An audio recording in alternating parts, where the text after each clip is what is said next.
Hey everybody, it's Dirk. Weekdays on Tuesday, following the St. Patrick's Day and is it Saint Gertrude, the patron saint of cats, as we found out over the weekend.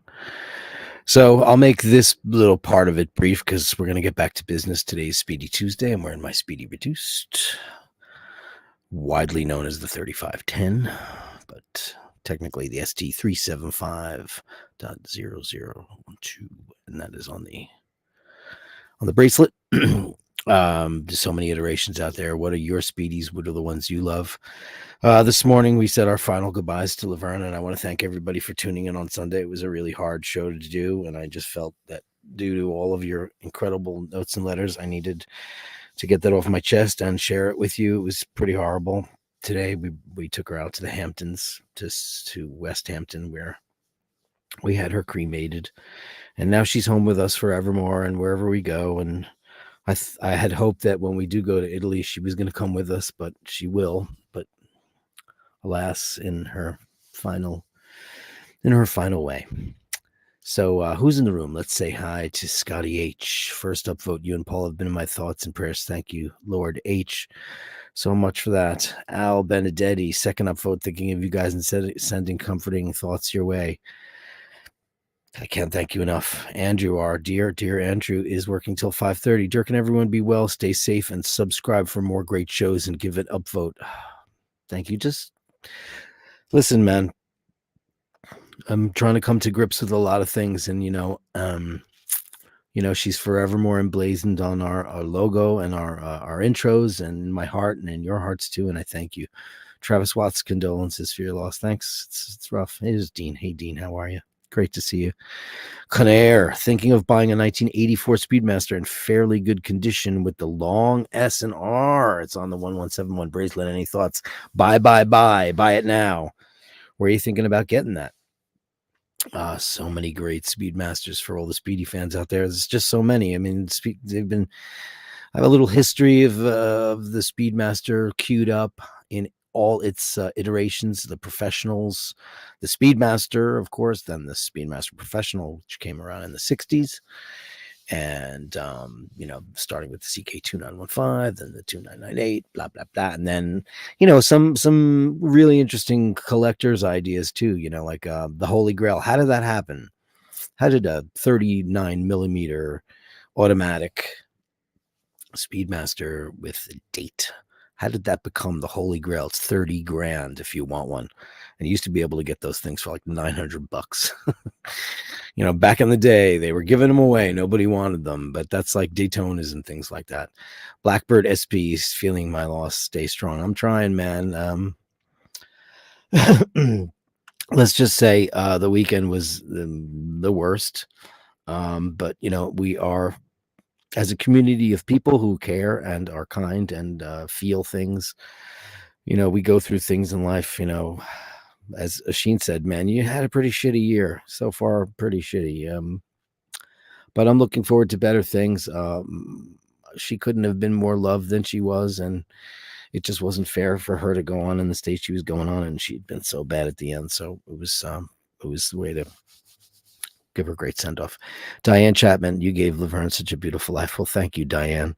I'd like to think that she gave me a beautiful life. I looked forward to coming home and seeing her and spending time with her. And, now that I've been doing the show and not working behind the bar, we've been inseparable. I mean, not that we always weren't, but, it's weird because I've always had pets. I mean, I had my dog Dinga, and I had Glaucus the cat, and I had Murray the cat, and Clara the cat, and Bruce the cat, who I never touched because he was feral. And there was always a third wheel in this house of some sort, and now it's not. It reminds me of that Elvis Costello song, "So This House Is Empty Now," which, if you don't know that record, it's an album, that collaboration that Elvis Costello did with Burt Bacharach, and I think it was 1998. It's an absolutely sublime collection of new songs and they titled it "The New Works of Burt Bacharach and Elvis Costello." And of course, they had worked only one time before on a song called "God Give Me Strength" for an album called "Grace of My Heart." Absolutely stupendous record, classic Burt Bacharach arrangements and melodies with the incredible wordsmithery and gifts of Elvis Costello, who is one of our brightest and greatest songwriters. Lyrically, the guy is just unparalleled. Check that album out. The song is called So This House Is Empty Now. I won't be able to listen to it for quite a while, and it's one of my favorite records. Conair says, online UK auction, Dirk. Probably going to go above my budget, though. Send me a link to that, would you? You know where that is, right? Send it to basherdirk@gmail.com so I can have a look at that, and maybe I could go. You know me, I love to Speedy shop. I'll go around, see if I can find something exactly the same or very similar for a better price, because, you know, I have my ear to the Speedmaster grindstone, and I wouldn't mind looking for that for you. Angelo Minichello. Hi, Dirk. Condolences once again. Thinking about your family. Thank you so much, Angelo. Yeah, it's rough. Well, it's just me and Paulie now, and I think we decided that was just way too rough, because we had her alone. Murray died they're all here, and I looked at the date and I thought it was much later, but it was 2013. So she was the queen of the house since August of 2013. That's a long time to just be, just the three of us. So it's weird, making dinner every night. She was always on the counter on the box, and then she'd eat her meal and she'd go to bed, and she'd come back around 10 o'clock in the middle of a movie and be like, give me more stuff. So it's a lot of things to get used to, but that's, I guess, what happens in our lives. We have to figure out how to reacclimate, recenter. It's weird. Ray, my dog Max was put to sleep at 6:25. Ray, I am so sorry. I wish to God there was a way we could have handled that differently. I know where you are is a different story altogether. Ray, my heart goes out to you. I know how you feel right now. I absolutely, I send you all the love and all the energy in the world. And I wish to God it could have had a different outcome. We're all thinking of you, Ray. Conair says, keep the chin up. I'm trying. I've had a few shitty weeks, but it does get easier. You have your memories. I do. And when I had Dinga and Glaucus, we didn't all have cameras in our pockets.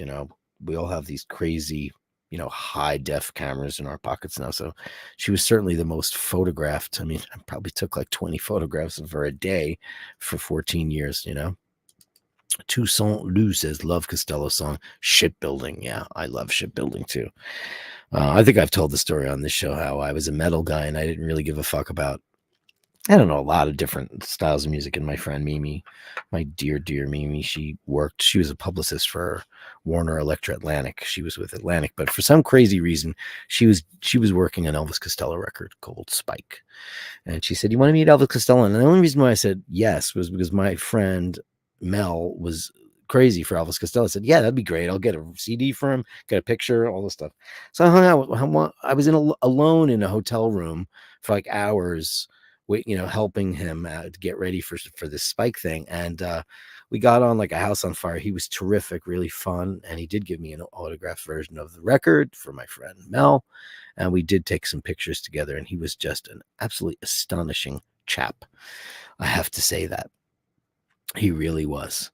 So who else is in the room? It's 46 of you in the room. It's light say it's a Tuesday. I'm going to just try to get on with business as usual and not dwell on stuff. But this is a human community. This is a community of wonderful people. And once again, I just want to thank you all for being there for me for this. I mean, it's astonishing. I got some astonishing acts of kindness from some people I didn't even know. I don't recognize from the show. And guy Jonathan and his wife Emily, who knocked me out with their generosity and kindness. And it just goes to show you that there are people in this world when you least expect it, when you feel down. And I did have an incredible community of friends and family rally around, and I hope that everyone has that too when they find themselves up against something as terrible as that. Like when I lost my parents, I have 2 sisters and a brother. So we were able to get together on that. So it's like I said in the show on Sunday. It's very different, because you get to have open communication with your loved ones, your human loved ones, and they, their needs, their wants, and their desires. With the the ones who can't speak up for themselves, you have to be their advocate, and you have to make the decision on what's right for them, and that's not always easy to do. So everybody's God. Lord H says at Ray Ray Heart Heart, we're all thinking of you, man. I mean, this is the place. If any, this is the place, my dearest Ray. I'm so sorry to hear that. You're making your new life out there in the far, far west, and you're trying to do your very best. And I hope things go better for you. And that really hurts, man. It really hurts a lot. So let's get cracking. I'll take a look at some. It's Speedy Tuesday, right? So let's look at my watch first, right? Let's look at that. Of course, there's going to be a stupid ad, but I'll get rid of it. This is Bob's got a great little website here of the Speedy Reduce, and these are a great idea. Of course, this is next to the professional. Shows you got 42 millimeter and 39.7 millimeters, so you get to see the big difference. Of course, we've got the subdials are very close together, close to the center, whereas they're super duper duper wide on the automatic, and that is probably because they had to reposition the dials because this has got this is originally they're both the Speedmaster Professional was based on the Lamania, and then of course the 321 and the 861 and the 1861 and the 3861. Now this particular guy, which I am currently wearing, is based on the Edit design, the 2897, right? And 2892, and this was with the chronograph, the Duprat 2020. So they stacked it on top of each other, and so they had to redesign it a little bit, and it was just an absolutely wonderful hit for a while, and then it kind of just stuck around until they discontinued that, and I think finally in 2002, 2003. And it basically gives you, this is like a buyer's guide, which I think is really cool if you're looking to get something. First of all, they're a lot cheaper. You could get them for $1,500 to $2,500 at one point, but now I think that the minimum you'll get one for is like 32 to 37. They've really gone up. These collectible watches, they're Sherman tanks. The only problem, of course, with all Speedmasters is you don't want to get them wet. So there was the original versions of the no date Speedmaster Reduced. The first one was the 1140, followed by the 1141, and then the 1143, and the last one was in 2000, which was the 3220. And mine is the 1143. But they're basically pretty much all the same, except for the difference was that the last iteration had a 40-hour power reserve. The Omega Speedmaster Reduced was discontinued because there was a lack of interest in it. I don't know why that happened. There were so many iterations. There was the Schumachers, and there were so many different versions. You could get the Schumacher Racing in Reduced. You could get it in a 44 millimeter case. So many different things. But they're just absolutely gorgeous timepieces. And here's a great picture. Oh, look at this. You get to see it here. Here is the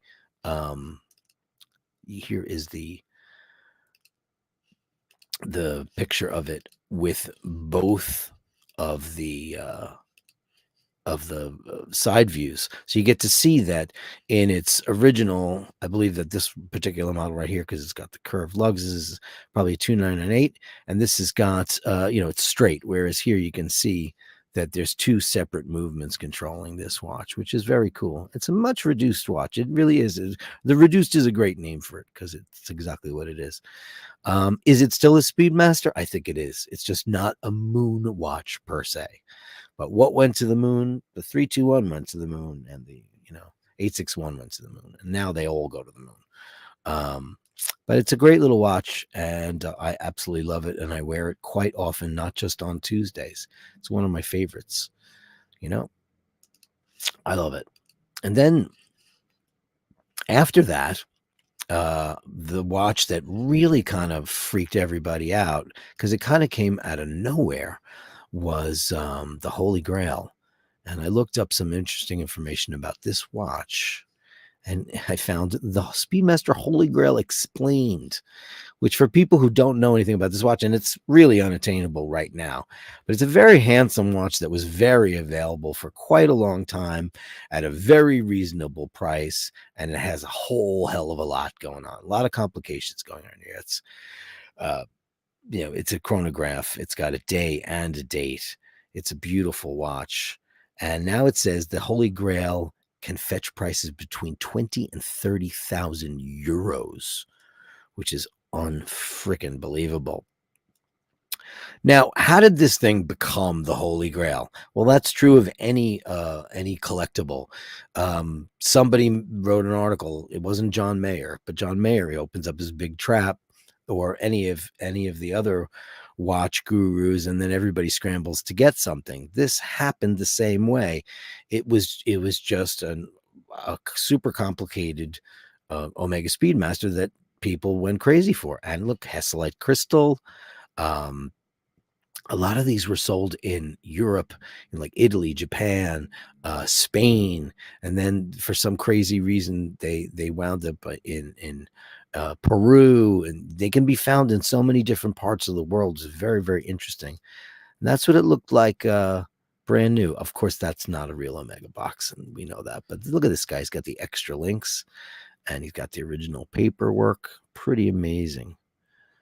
Yeah, caliber 1045. Yeah, it was 145014. The Mark IIs, the Mark IIIs, the Mark IVs, the Mark Vs. So many different iterations. Omega's been making so many different Speedmasters, and every once in a while, one of them goes crazy, like all the Snoopies. Everybody wants them. This watch, here's a perfect example of what makes it the Holy Grail. One man's Grail doesn't necessarily mean it's the Grail of others, and that's very, very true. Where the normal Moonwatch had a hand-wound movement and did the bare minimum, the 1045 was able to indicate day, date, had a 24-hour scale, and it is a thicker watch too, and has the 1450 bracelet. It was one of the most unbelievable bracelets that Omega's ever made. It's very much like the Rolex President. It's very silky smooth, slightly ovalized. It's a beautiful, beautiful thing. It's a gorgeous watch, though. I mean, it really is a beautiful piece. And now it's just impossible to get, and that's a shame. But that's how it works. Who's to say if you don't go on eBay or Chrono or one of those places and go find one of these older iterations of Speedmasters, be it a reduced or one of the quadrillions of varietals of dates and dates. There's so many of them out there with the side dials, with totally different dial choices, colors. They might become the next big thing. I'm not saying you should do it for an investment. I think people should only buy watches because they love them. I absolutely love Speedmasters. I'd like a Mark II. I've been thinking about that for a really long time. But also, every once in a while, like my friend Moose, who's a tried and true Rolex guy, he's got a roulette dial, date just, and he's got a president on an oyster bracelet. I think I've mentioned that before. He's like, "Hey, Dirk, I'm thinking about this watch." And it was a green dial. It was absolutely astonishing. I'm like, get it. Because it's so unique. It's this pale, like I call it the Speedy Jello because it looks like lemon lime gelatin. The color is like this translucent green. It's not quite deep green. It's not quite yellow. It's right in the middle of that. And it's a beautiful watch. I love it.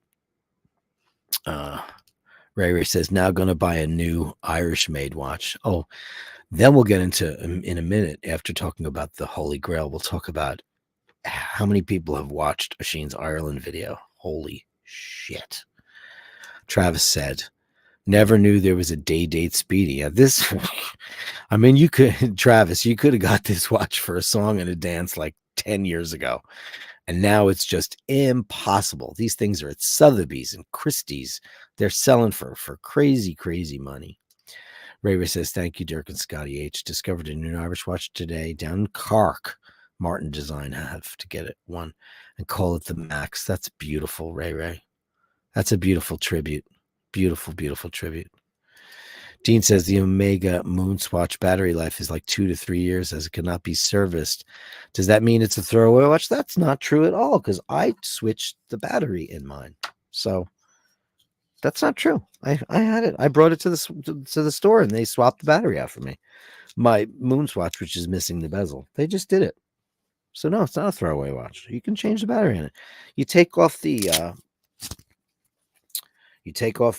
little Mercury in the back or the Saturn in the back or whichever iteration you mission to whatever you got, you can take that right off and pop a new battery in it.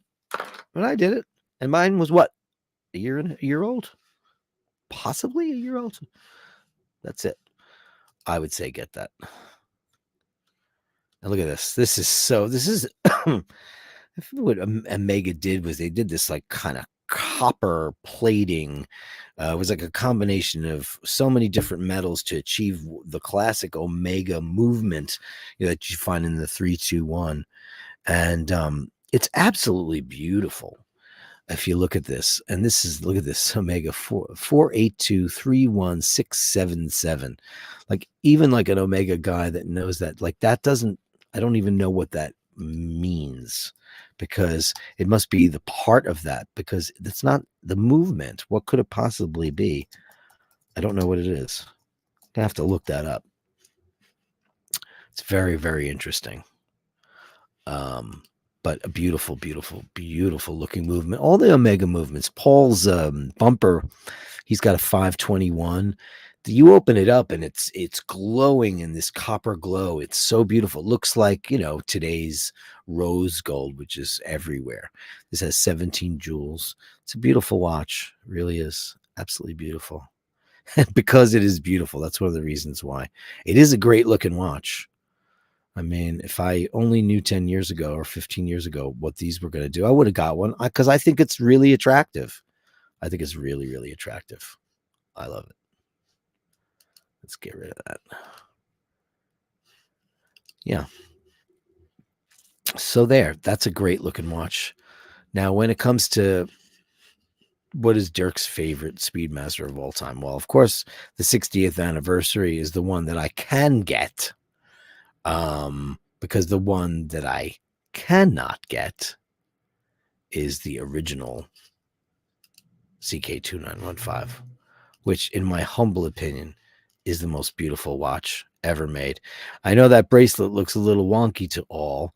That's because those flat link bracelets just were made a little bit differently back then. Obviously machining has come a long way, and these bracelets are made much sturdier and the tank, they're like tanks now. But back here, you see a lot of play, and it's because it's loosey. It's not. Almost looks like one of those stretchy Speidel bracelets, but it's not. Here, this example is what's known as a tropical dial, which is kind of chocolatey and beautiful, and it's got the alpha hands on, but almost alpha hands. It's got the broad arrow hands, which are almost like. They're so unique and beautiful. I love them. I love the old broad arrow hands, especially on the applied logo. And this is the original iteration of CK2915. Then, of course, after that, there were so many different ones that happened.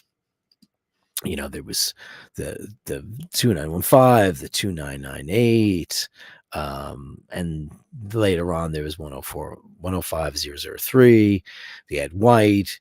There were so many different iterations that came out since 1957, and that's a 39 millimeter watch. Absolutely stunningly beautiful. And they still survive today, just in the more classic, what everybody knows is the moon watch. But in 1957, these beautiful watches came out. I think that 3 of them were released at the same time. The 300, the CK2913, that was the Seamaster, the CK2914 was the Railmaster, and of course the CK2915 was the Speedmaster. Of course, the Speedmaster sold the best, and there were 3 different iterations of the CK2915, the original, the 2, and the 3. And then as they started to move on, they started to change the hand configurations. That was out. Always had a 3-2-1 movement at that time up until the 8-6-1. It was Lemania based 2310. That that whole movement went out of production in 68. So 68, I think the first half of 68 was the last time you could get a 3-2-1, and then you'd have to go to an 8-6-1, which is fine because it's just the next step up. It's just not a column wheel. That was the difference. Absolutely beautiful watches that were fantastic. The 2998 and the 105.002, those are the ones with the true alpha hands. Those also had a tendency to go tropical. I don't know if it was the die or it was just the way the dials were prepared. They just aged in the most beautiful manner. And of course, they don't do that now because they've perfected the inks and the paints and the casts. And that's a shame because it's kind of what makes them also valuable, which is really crazy. So great. And then there was some really interesting stuff, and I found this on the web, and let me boot this up for you guys. Let me find what I did with that to show you. I mean, I knew that these existed, but here they are. These are the FAPs, the Fuerza Aérea del Perú. These were made for like the Air Force of Peru. One, who knew that Peru had an Air Force? I didn't know that, but they're very, very special iterations. They're 2998s to be sure. They had Dauphine hands instead of the broad arrow hands, O-ring gaskets on the pushers, which would give them a little bit more water resistance, and they're made between 59 and 63. And apparently Wally Schirra wore one of them during the Sigma missions, which is amazing. Of course, the CK2915 is completely impossible to get. The 2998s, you can get them, with the FAP logo on the back. It's very, very cool. It's very collectible. You can get those. You can find them, and I went looking for a couple of them. I've seen them as cheap as 9,000 to about 17 grand. And looky there. People don't realize what they have, but they do now because I just opened up my big trap. Beautiful. Look at the most beautiful movement ever made. That one's got a lot of corrosion going on in there. Somebody went and got provenance for it. Absolutely beautiful. Absolutely beautiful. So, hey, that would be great for you, Travis. Your wife is from Peru. You next trip to Peru, you should go hit up some old jewelry stores. See if it's possible. Steve MacDonald could have bought the first Speedy Snoopy for 40% off in the mid 2000s, had 2 daughters, and had to say no. Wow. That in itself is a scary prospect. How did that happen? How did that happen? It makes me wonder, but thank you for the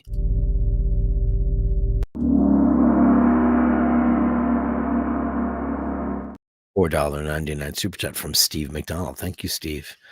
Very nice. Heavy Drivers. He's in the show. Grieving Laverne with Speedy talk. Not a bad idea. Yeah, I'm just trying to get my mind off stuff because I don't know what to do around my house because, I cleaned everything I could possibly find to clean and scrub and, and I have so much of her stuff here and I, don't know what to do. I just don't know what to do with myself, as the song goes. So I'm just talking about Speedmasters because I love them, and why not? We all love them, and it is Speedy Tuesday. I don't know what the fuck I'm going to do tomorrow. Dean says that all the bracelet straps from older generations of Omega watches seem to be better quality. Let the Speedmasters, but they do tend to stretch out. But that might be what's seen from the modern ones. The modern ones seem heavier and chunkier and more refined and like better machined, better milled. They definitely do. Like if I take this off, does it have a lot of play in it? It doesn't, because when I got this watch in 2021, it was mint. I do wear it an awful lot, but I also take very, very good care of it. I would imagine that this watch is from 1980 98 that's going to happen. It's going to stretch out just a little bit. It's definitely going to be doing that. Easy. Hey, D-Man, just tuning in. Hope all is well. Well, all is what it is. And then he is with the super sticker. Let's give you the better gong.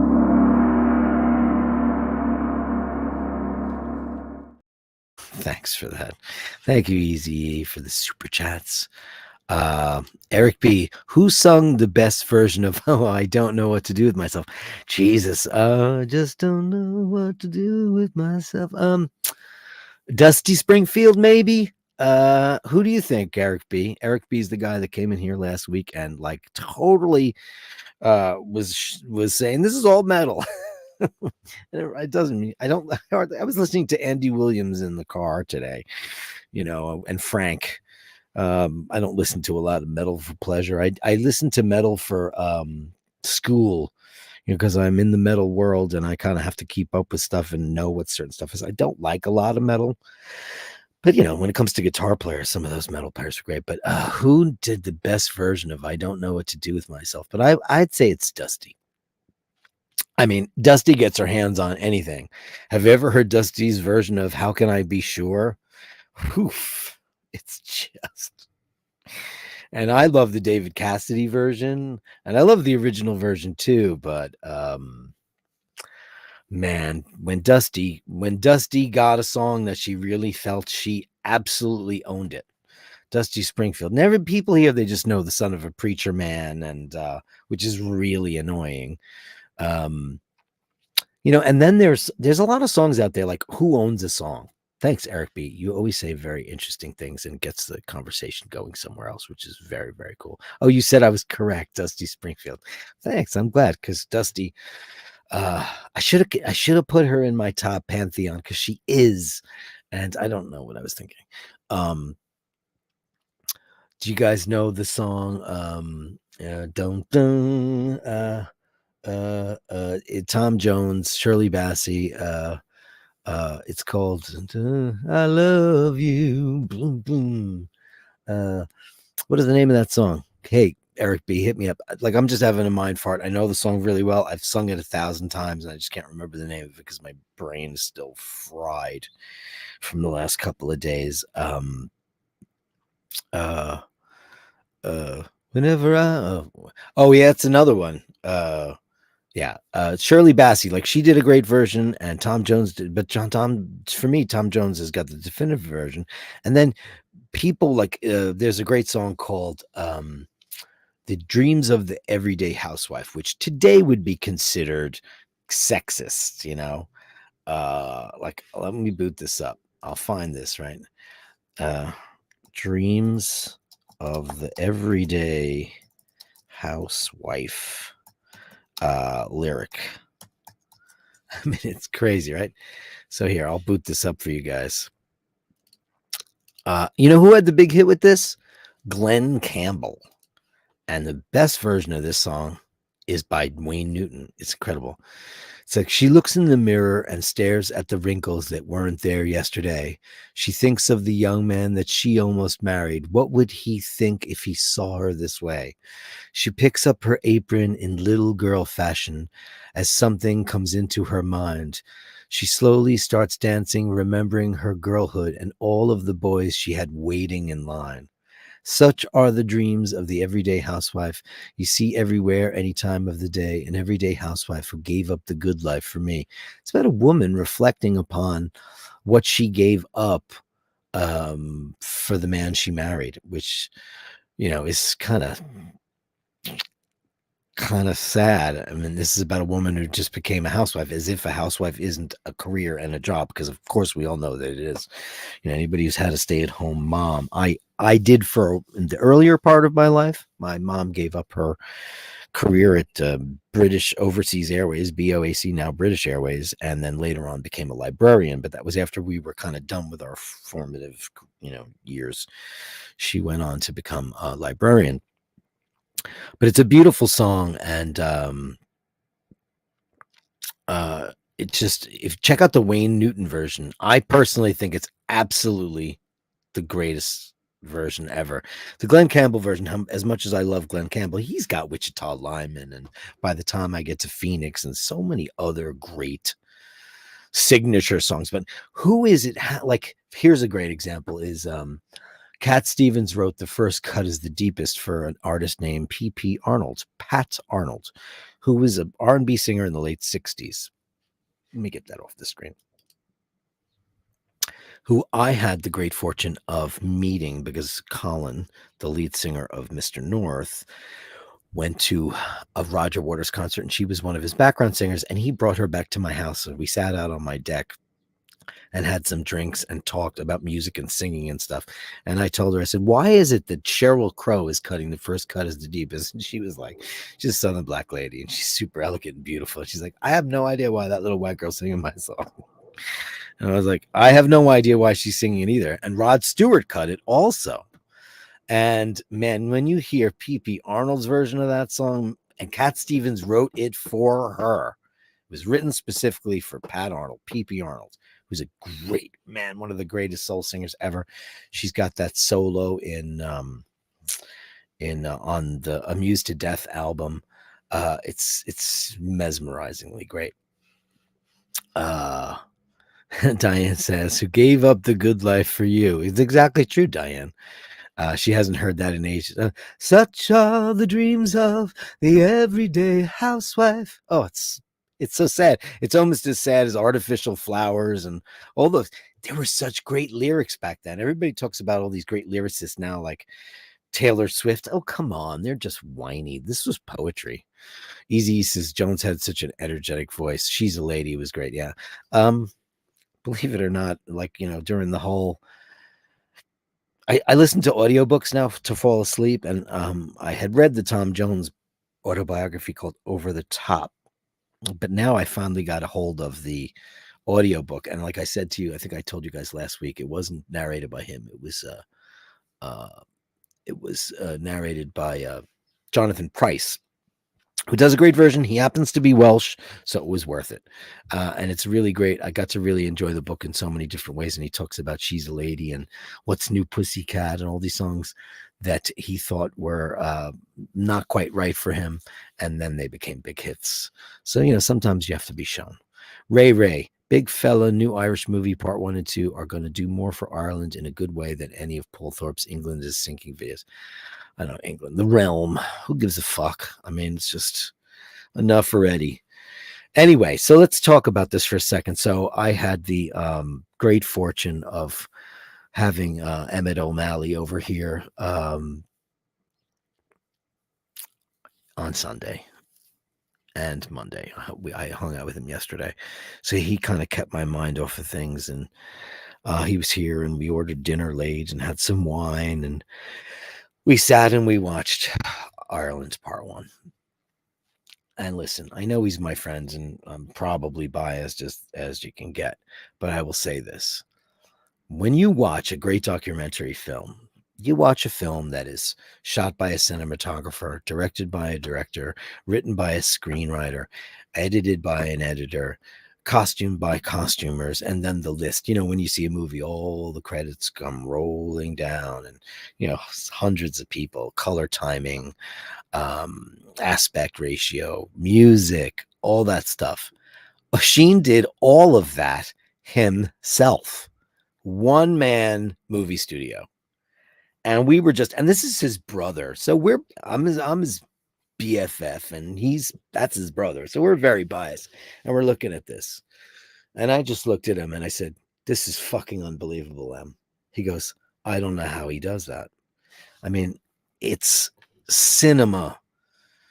Like, I just sat through all these Oscar-nominated, Oscar-caliber films, and, everybody's got an opinion. We all do. This thing was, and like he even said, like, the watches are almost inconsequential, even though it features watches, because, his channel started as the Timeless Watch channel, and now it's the Oisin O'Malley channel, and it's more about Oisin and what he likes and travel and his home. This is his homeland. He's in Ireland. And it was astonishing. Just astonishing to look at, the feel of it. I was just flummoxed. gobsmacked, just amazed by it all. I hope you all tune into it, and I don't feel even the slightest bit guilty pushing it, because it was amazing. You need to watch it. And I'm Irish, and I spent most of my childhood over there, and holy crap, it makes you feel like, while I didn't spend a lot of time in Dublin, I did have my Uncle Mick there, so a lot of that stuff was kind of fun to see. I forgot about a lot of things. Now he's going into the West for the next part, which is like, I can't wait to see that, because the West is very special to me.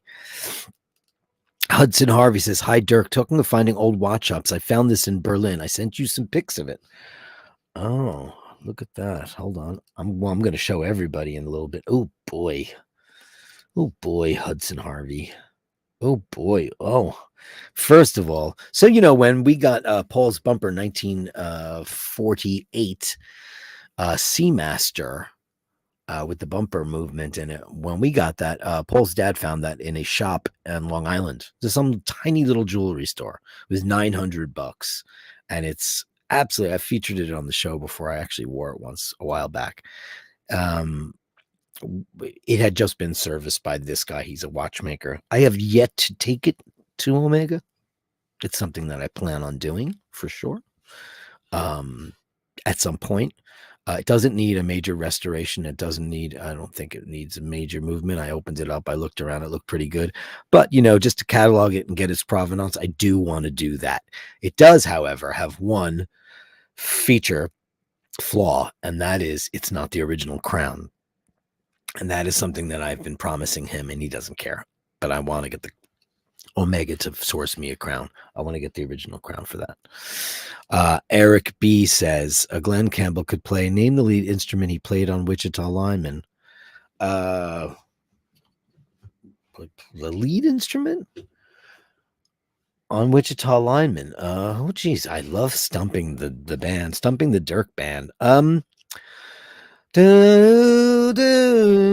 That thing, was that pedal steel? I'd have to listen to it real quick. Hold on a second. I'm just gonna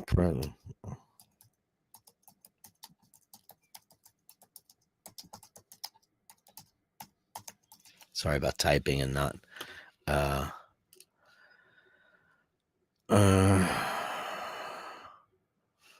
let's see.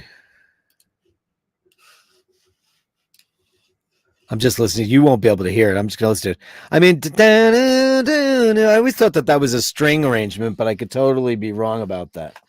I know he played guitar. I know he played long scale bass on it.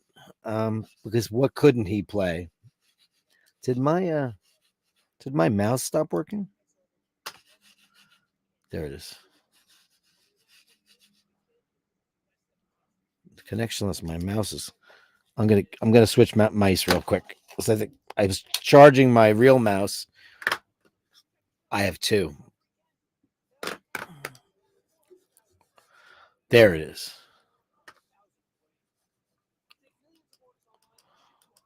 Let's see. Hold on. I'm listening real quick.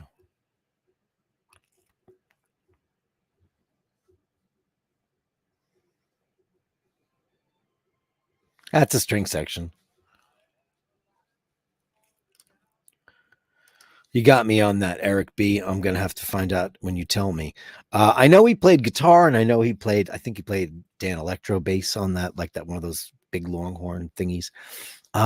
Is there something on there that I don't know about? I don't know. Scotty Lord H. He gave us a $4.99 PayPal. First Speedy is in my near future. I can't wait for you to get a Speedy and talk all about it on the show. Isn't that the greatest thing ever? That's what you should be doing here.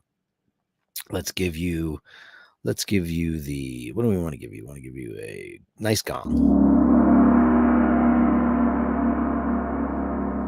That's for Lord H. Thank you so much for that. Dean Super Sticker. Hey, look at that. Thank you so much for the super sticker. Let's give you a gong.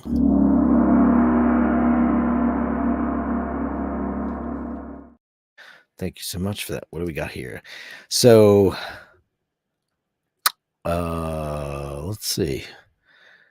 Then Hans Niesendahl says, "Hey, Captain, my Captain." Hi, Eric. You guys are talking. Mark wants to know, didn't PP Arnold perform with Steve Merritt? I don't know that. If she did, I wouldn't doubt it. I wouldn't doubt it at all. She was, she was one of these London superstars, and she's got this very thick, serious, black, soulful voice. That white girls just can't do, no matter how they try. Small faces, maybe. Eric B says, "Handsy boy." I don't know what that means. Is that slang? Hans Niesendorf. What did they do there? I don't know what you're looking at. Travis says, "I haven't watched Arlen Part 1. Oh, please watch it tonight. It's an hour and a half long. Make yourself a couple of drinks or dinner and sit down. It is a cinema experience, I promise you. And you think you'll watch a little bit of it. We were just going to watch, well, wow, it's an hour and a half. We had no idea. I didn't have any idea how long it was. And Em's like, "Oh, that's long." But you know what? I've been sitting through 3-hour movies, and these were better. They were better. What are you guys talking about? Ichiku Park. What that means. You guys are talking amongst yourselves. I don't know what the hell you're talking about. You're saving for the new white Speedy. Yeah, Emmett said he didn't care for that watch, and it's like, I'm a Speedmaster guy, and I absolutely love it. I think it's great. Toussaint Lou said it was beyond the pale. No, next week is beyond the pale. That was the pale. Yeah, it's going to be the real pale. Uncle Mick, yeah, right. You're talking about me, Uncle Mick, who lived on Coiningham Road and at the Phoenix Park, and the great memories that I have of him cooking up cabbage and potatoes in the big kitchen under the sidewalk. You'd walk up to the guest house, because it was a guy, he had his apartment on the first in the basement, and then he had a big staircase, and he had all these guest rooms, and he had people living there long term. And as you walk up to the house, there'd be like grating over the sidewalk, and the kitchen was right in there. So you could look straight down into the kitchen, and you'd see my Uncle Mick's big cooker and all the stuff. And you'd always see a big pot of boiling water where he'd throw the ham or the meats or whatever with the potatoes. They all did it in one pot. That was obviously before I made the decision as a young teen boy to become a vegetarian. Vasilios P says, "Oshin took us there. It was awesome." It was it was awesome, man. You giving me a thumbs up. Was I right?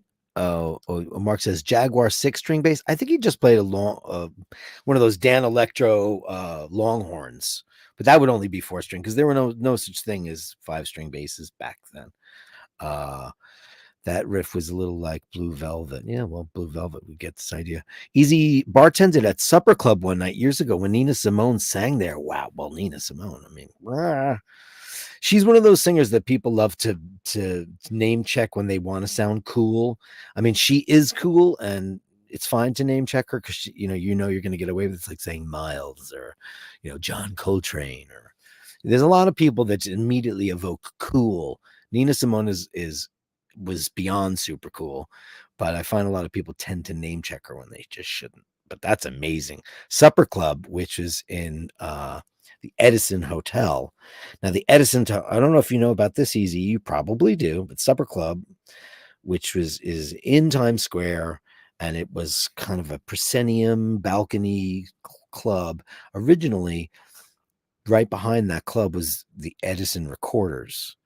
And it was where Frank Sinatra probably recorded every one of his New York records, before, not the Capitol years. But it was one of the most amazing studios in the 40s, 50s, and early 60s. It was shuttered, and it has been untouched. It's still sitting there covered in dust. I don't know why somebody doesn't go in there, like Mark Ronson or one of these retro hipster dudes, and go in there, because all the stuff's in there. It's incredible. Just bring some WD-40. Lord H says, "Dean, I haven't decided. I need to see them both. I want professionals. Just need to figure out which one." Well, I mean, you could always just go with a Speedmaster, but listen, Scotty, Lord H, there are so many varietals. The professionals are going to cost you a lot of money, because they're moon watches, most of them. And if you want to get the white dial, you're going to have to be on the stupid wait list, which is so sucky. I'll look around for you too. If I see some cool stuff, and I have your email, I'll send you some stuff. You never know, man. Travis Watts, the white Speedy and the traditional black can certainly exist in the same collection. 100%. Speedies of any variety can live together. Marked 5493. Dirk, ever seen Lords of Acid, Wild Men? I have not. What is that? What does that mean? Lords of Acid, Scotty H. Oh, you guys are talking amongst yourselves. Le Carre, hey, Dirk most likely doesn't want to see their show. Lords of Acid was for a different crowd. Now you've piqued my curiosity, my dear friends. I don't even know what that means. Scotty H says, okay, you guys are talking amongst yourselves. Well, it's that time, isn't it? To get, oh God, a lot of, you guys went to town. You went to town. There's a lot of watches to look at. Okay, here we go. Let's do it. I'm glad we're here. Window. And it's going to be that. Let me switch what this is first. Starting with Jackie. Hi, Jackie. Jackie's going to send us some pictures of her cats. Hold on a second. Got to do this in a way that nobody gets, look at this. Look at these beautiful kitties. This is from Jackie. Thank you so much, Jackie. Your beautiful cats and your Italian countryside home. Look at that. Look at these gorgeous kitty cats. Beautiful. Cherish them all. They're beautiful. We've seen them before. I want to see them again all the time. And I always had black and white cats. Laverne was my first non-black and white cat. She was lovely. Look at this beautiful little village in Italia. Beautiful. Thank you, honey, so much. Then that was, let's get this going. And Selena, along with her. Is this a Samoyed Selena? I'll get to the comments in a minute. I saw something about bonds. Don't know what that means, but what a beauty, huh? That's a Samoyed, right? Wow. What a beauty. I love the red too. Thank you so much for that. Selena, beautiful. You're beautiful, baby. Chris Boyd. Oh, here's a puppy. Said he lost his puppy a while back, and now he's got this beautiful fella. What an absolute doll, huh?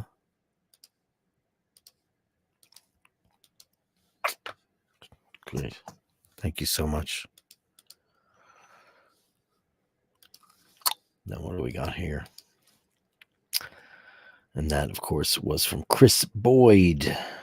Steve McDonald with a pair of tunas. Let's check it out. Looking great. Oh, Seiko's, baby. Looks great. You might start a new trend of wearing the two watches together because it looks pretty cool. The tunas are great, huh? Oh, man. Big size difference, huh? God. I gotta say I'm partial to the blue dial on the bracelet. Gotta say it. I love that bracelet, by the way. It's one of my favorites. One of my favorites that Seiko ever did. I love it. Yeah, right. Oh, Brett Lane says,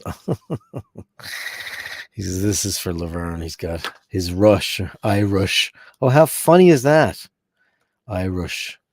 He's got his, did I just do that? Can you see that in the video? You can't. He's got his mission to the sun over here, and that, I believe, is the mission to Pluto, which is now categorized as a dwarf planet. And, I still think of it as a planet. And of course, Teardrop Boy, or Starman, as he is affectionately known to everyone in the Rush world. And I am one of the biggest Rush fans in history. Travis, what do you got? Oh, fuck. Did I just curse? I apologize. I did. I'm going to try to stop cursing so much. Yeah, this is beautiful, man. That's incredible. Look at that. Let's bust this up. Looking amazing.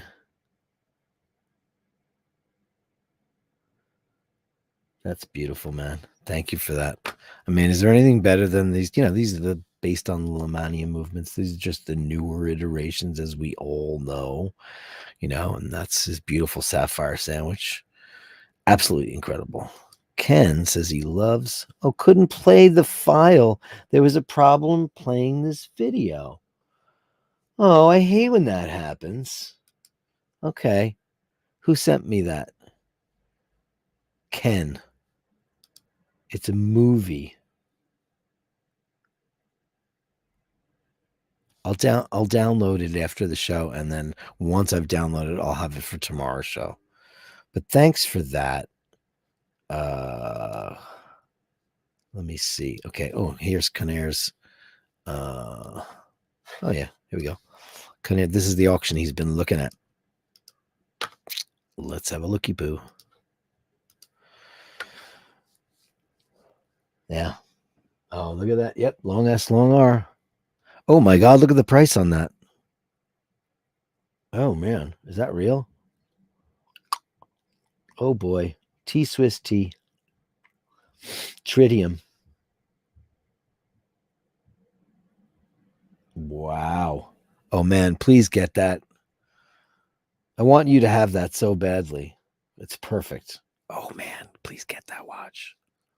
Isn't that fantastic? Holy shit. I'm going to follow that too. Once we're done with the show, I'm going to totally do that. Then Angelo Minichello has a first Omega in space. Literally. Look at that. Deorbit burn. You got to love that because they have it on the Velcro, you know? I have one. What did I do with it? I walked into the store and I got a replacement strap. And I got the really long one. I was thinking about wearing it like on the side or like an astronaut, outside a sweater, outside a jumper. Thought it might be fun to do. Do we have a joke here from Ray Ray? Could he use a joke right now? He sent us one, so I'm feeling for you right now, buddy boy. I don't even know how I would have ran out of the country. Can I read this or am I going to get in trouble? Anyway, I'm worried. Hi, John. I really need your advice on a serious problem. I have suspected for some time now that my wife has been cheating on me. The usual signs. If the phone rings and I answer, the caller hangs up. She goes out with the girls a lot. I try to stay awake to look out for her when she comes home, but I usually fall asleep. Anyway, last night about midnight, I hid in the shed behind the boat. When she came home, she got out of someone's car buttoning her blouse. Then she took her panties out of her purse and slipped them on. It was at that moment, crouched behind the boat, that I noticed a hairline crack in the outboard engine mounting bracket. Is that something I can weld or I need to replace the whole thing? I could use a joke too, Ray Ray, and thank you for that because that was pretty damn funny. The whole cheating thing, I don't know. It just seems so juvenile to me. It's like if you love somebody, just watch porno or something. There's no reason for anybody to do that unless your relationship is finished, and you know it. And you both know it. What's the point? People who get divorced after 30 years, I just don't understand the point of it. It's like, oh boy. Seems crazy to me. Let's see. Where are we now? Old Irish alphabet. Oh, yeah. Right. Oh, there it is. That is true. This is what Emmett O'Malley has on his arm, and I believe it is the names and dates of his children's birthdays. Isn't that beautiful? Yeah, it's an old, ancient, druidy alphabet. Speaking of old watch shops, this is what he sent me before. Let's have a look at that. I love this kind of stuff, man. These kind of shops are the places that are dangerous if you have a credit card in your pocket. So let's blow this up and see what we can see, what's going on in here. You never know what you're going to find. I see these guys on YouTube who buy like estate sales and they just buy a bag full of watches and they'll get like one or two decent watches out of it and that's it. Look at that. What do we got here? Can I slide this over? I don't know. Is this in Russia or something? Are these Russian? What the hell does that say? What word is that? Kawaguneki? Very cool, though. Gotta say, it's pretty cool. Pretty cool. Amazing. That's in Berlin, right? This is from Hudson Harvey. Oh, this is the actual shop. Let's have a look at that. Yeah, see these unassuming shops, they just exist, you know, and there it is. And you never know. You might walk out of there with like a freaking Explorer. Who knows? Who knows? Who knows? You just might. Oh, here's some more. Oh, now I see what you sent it to me in several different pictures. So I will do that and then hit this. Oh, where is this? I mean, obviously it's Germany. Oh, it's Berlin. It's Berlin. Okay, there you go. Motzstrasse. Ferry tours. Very cool. In Berlin. I played in Berlin a long, long time ago. Very cool town. Argyle Arcade in Glasgow. Let's see what this is to say. This is from Steve McDonald. What do we got going on here, Mr. McDonald? Rolex Dato Compacts, Jean-Claude Killy. Oh wow. What the fuck? Jean-Claude Killy. Wasn't that he was an Olympian, right? Look at that. Holy crap. 425,000 pounds. That's very pricey. I mean, that's in the window, man. I'm surprised you didn't do a smash and grab. That's what they do here in the States. They do smash and grabs. Sean Lynn.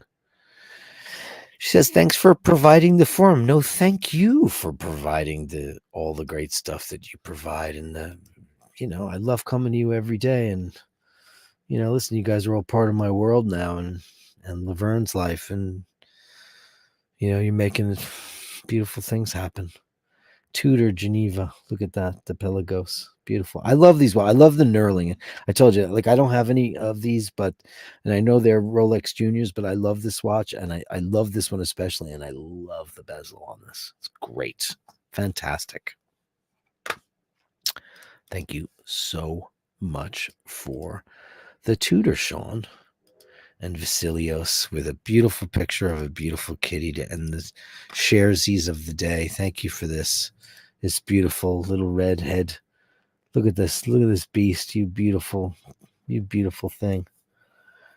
Today, before we said goodbye to, they laid her out in the crematorium and I gave her a big kiss and I stuck her ear in my mouth. She had our big, beautiful ears. And I love her so much. And I just wanted to just give her a big kiss. Okay, so what do we got here? You guys are talking about the Lords of Acid. Okay, Go Moto Soda says, thoughts on Aaron Taylor Johnson as the new Bond. Has there been an announcement made? I look around. I mean, I haven't been paying any attention to anything the last couple of days. Gem Hater says it's a Belgian band. All that really heavy metal from Europe these days is too heavy for me. Easy says, didn't know. That's cool. Supper. Oh, yeah. About Supper Club. It was a dinner club. And until 11 p.m., it came in and turns it into a nightclub. Alan Thicke. I loved Alan Thicke. Jason Seaver. I loved him. His son's a douche. And his music is crap. Alan Thicke was amazing. Do you remember Thick of the Night? It was a TV show in America. And, he had a band. He had like bands you never saw. Jellyfish and the Red Hot Chili Peppers. They'd never done anything. And they were on his show. Easy says apparently Aaron Taylor Johnson was offered the Bond role. Did he take it? Have to see Bullet Train, which he was in. I watched about 10 minutes of that and I turned it off. I hated it. Yep, Sasha. What was Sasha saying? Dean, Oshino Island video was great. Up there with the Lisbon video. I think it's way better. They both have great cake shops in them. Yeah, well, he likes a bit of cake. It went quick for me. Me too. We went back and watched a couple of scenes over again because it was that good. Aaron Taylor Johnson was a great choice for Bond. He has fighting and training experience from Kick-Ass and a track record for reducing a woman in his private life. So this is like a done deal? Shit. Travis Watts, $10, which gives you that. Thank you for that. So is that a done deal? Do I have to Google that after the show now? Is he the new James Bond? Ray, best gift an Irishman would give the world on St. Paddy's Day, Part 2, The West. It's coming. And I can't wait for it. It's going to be great. It definitely is. Vasilia says it's a Komordertsky. That's the name of those watches. I don't know what they are, but they're very cool looking.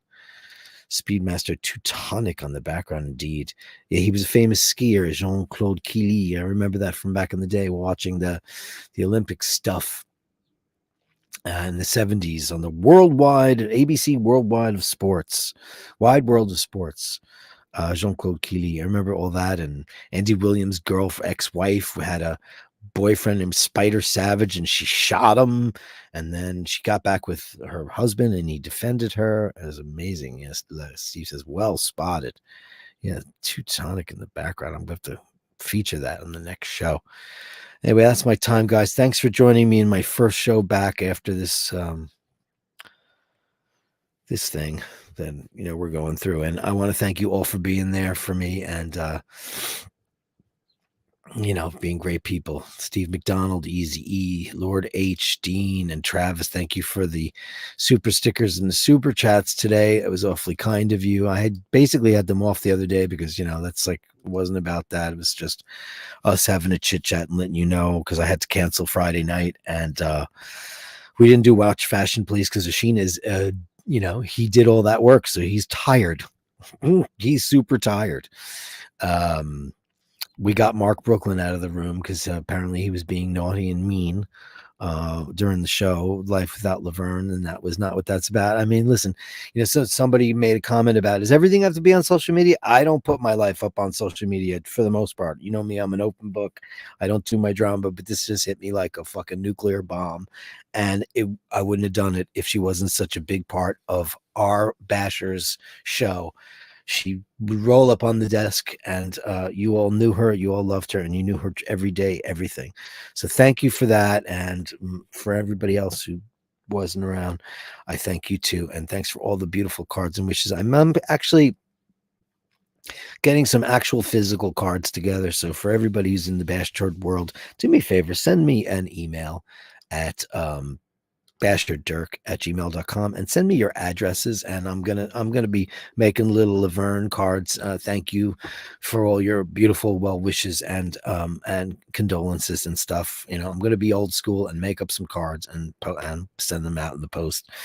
So send me your addresses and I will get those out to you, because I owe you all a debt of gratitude for being there for me. It's a tough period of time to be going through right now, and it's still happening. Every day is different. Rufus, thank you so much for that. You get the little mini. You get the $1.99. Thank you so much. And Vasilios, thank you, buddy. So until then, we'll see you on the next one, right? And remember to hold the door open. Remember to say please and thank you. And whatever you do, try not to be a dick, unless, of course, that person is total.